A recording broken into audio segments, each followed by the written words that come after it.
Mit navn er Pernille Knudsen.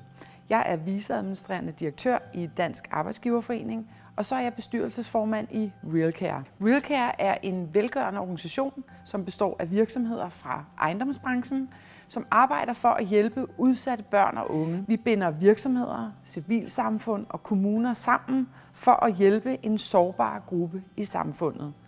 Vi støtter dygtige specialiserede organisationer økonomisk, og så udvikler vi i samarbejde indsatser og projekter, hvor vores virksomheder bidrager både med faglighed, netværk og ressourcer for at give udsatte børn og unge nogle bedre muligheder for at realisere deres potentiale og skabe sig et velfungerende og selvforsørgende voksenliv. Ønsker din virksomhed også at tage et medansvar for at løse en vigtig samfundsudfordring, så kontakt os og bliv en del af et fællesskab til gavn, ikke bare for børn og unge, men også for jer og for arbejdsmarkedet og samfundet i sin helhed.